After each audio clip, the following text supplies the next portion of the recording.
Вакцинационные кабинеты сегодня активно работают во всех медицинских учреждениях республики. В рамках первого этапа иммунизации от опасных инфекций, в том числе от полиомиелита, в Ингушетии планируют привить более 70 тысяч детей. В детской поликлинике Назрани количество тех, кто должен прийти в вакцинацию, составляет более 13 тысяч. На сегодняшний день, третий день иммунизации, уже привито более 30%. В первую очередь кабинеты узких специалистов, слово педиатры и только потом вакцинация. В третий день иммунизации от полиомиелита здесь уже успели привить почти 50 детей. Все по плану. Кому-то капают живую, а другие получают пентаксим. Если в одной семье дети получили прививки от полиомиелита разными препаратами, их не обязательно изолировать друг от друга, говорят медики.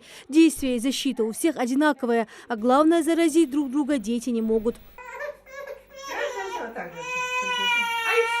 Это уже вторая прививка, которую получает в свои 3 месяца маленькая Элизабет. Мама прививает малышку строго по календарю вакцинации. Ребенка заранее обследовали, противопоказаний не было, а значит здорова и к прививке готова. Мы сегодня пришли первый раз. Прививку БЦЖ от гепатита мы уже сделали. Сегодня сделали от полиомиелита. Это ведь очень опасное вирусное инфекционное заболевание, которое поражает именно спинной мозг и нервную систему ребенка. Поэтому я считаю очень важно делать эти плановые прививки. Немножко я ожидала больше такой реакции, но она молодец, выдержала, все сделали. Полиомиелит особенно опасен для детей до 5 лет, но в группу риска входят также дети до 14 лет включительно, а значит им желательно сделать вакцинацию. В семье Махмудовых сегодня привили сразу 4 детей. Свою вакцину получил и Нурлан. В классе, где ты учишься, дети сделали прививки? Да. А много тех, кто не сделал?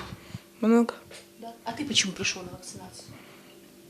Потому что, чтобы не заболеть. Считаешь важно, да? Да.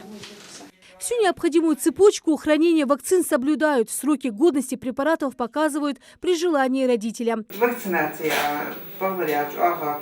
мамашты табор кезигс настойка каналы ждут кезиг кирбаны бар хабяка вакцинация каналы мендинге хранение мышти достак мышти хотодин за хайш хайваш полнит мейер тахан юленятер кирцгс хайеташ хоз тишо хайета привка жа и безин болушба садош каналы банж кезиг кирлш хуз атак лурз хоз каналы агитации надам бахитар хамби хиш حبك وش قناة متنجي تحرق وهذه ما بس حق خش بشان بريف كأسي مو كشتي تخجل بما بوشان أسي مسيا. Средства для проведения дополнительной иммунизации от полиомиелита выделены по поручению главы Ингушетии Махмуда Али Калиматова из Национального фонда развития. Это более 6 миллионов рублей. Запаса препаратов в медицинских учреждениях достаточно. Назранской детской поликлинике медиков радует отзывчивость родителей. Мы охватили, я даже думаю, что очень хорошо, на первые 2 дня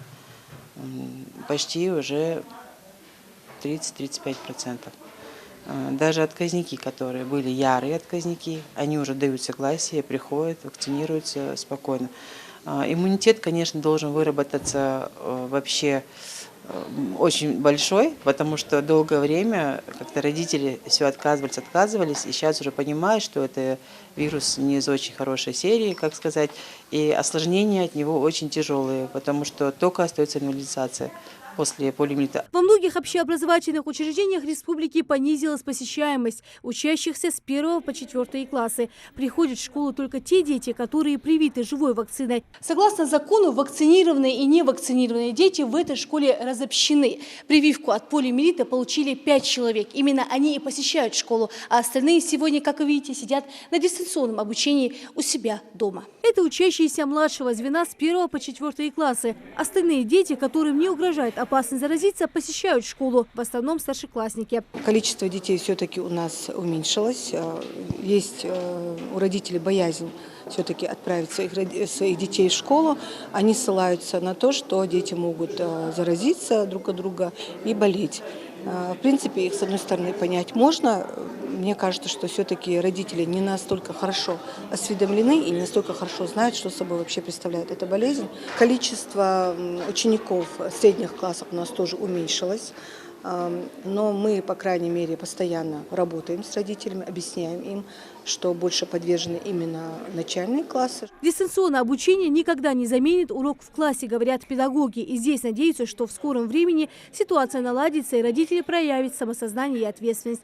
Лина Цичуева, Джамалил Сутыгов, Новости 24.